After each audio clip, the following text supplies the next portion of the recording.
Zee 24 तास एक पाऊल पुढे। 26/11चा हल्ला परतवून लावण्यामध्ये मोलाची कामगिरी बजावणाऱ्या निवृत्त एनएसजी कमांडो सुरेंद्र सिंग यांनी केजरीवालांसोबत घेतलेल्या पत्रकार परिषदेत गंभीर आरोप केलेत। देशाच्या सुरक्षेसाठी प्राण पणाला लावले, मात्र उपचारांचा खर्च सुद्धा सरकारने दिला नाही अशी खंत त्यांनी बोलून दाखवली आहे। कसाबला फासावर लटकवल्याचा आनंद देशभर साजरा होत असताना 26/11चा हल्ला परतवून लावण्यात सिंहाचा वाटा उचलणाऱ्या एनएसजी कमांडो सुरेंद्र सिंग यांनी केलेल्या आरोपांमुळे खळबळ उडाली आहे।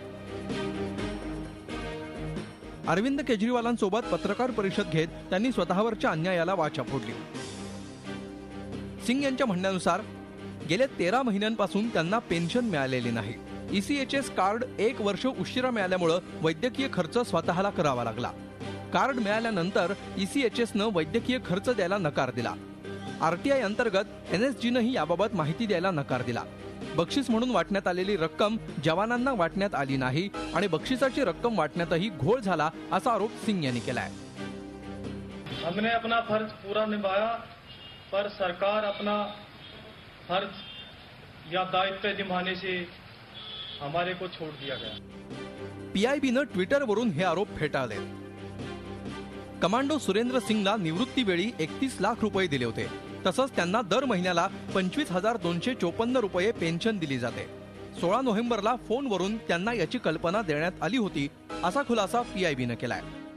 जहां तक उन तथ्यों का सवाल है जिनके जो आप मेरे संज्ञान में लेके आए हैं, मेरी जानकारी के मुताबिक उन व्यक्ति को 31 लाख रुपए सरकार के द्वारा दिए गए थे।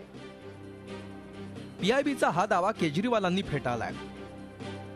सरकार सुरेंद्र सिंग यांना 25,000 रुपये पेन्शन देतं हे सिद्ध करून दाखवा, अन्यथा देशाची दिशाभूल करण्याची जबाबदारी घेऊन कोण राजीनामा देणार ते सांगा।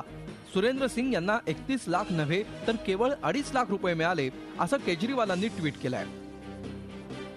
केंद्रीय गृहमंत्री सुशील कुमार शिंदे यांनी या प्रकरणात लक्ष घालण्याचं आश्वासन दिलंय। See, I have some information that I have got it now. These all commandos, they come from the defense forces, and I will inquire. ज्यांच्या खांद्यावर देशाच्या सुरक्षेची मदार आहे त्यांच्या बाबतीत अशी हेळसांड होणं देशाच्या सुरक्षेसाठी घातक असल्याची भावना सामान्यांमधून व्यक्त होतीये। झी 24 तास साठी ब्युरो रिपोर्ट। झी 24 तास एक पाऊल पुढे।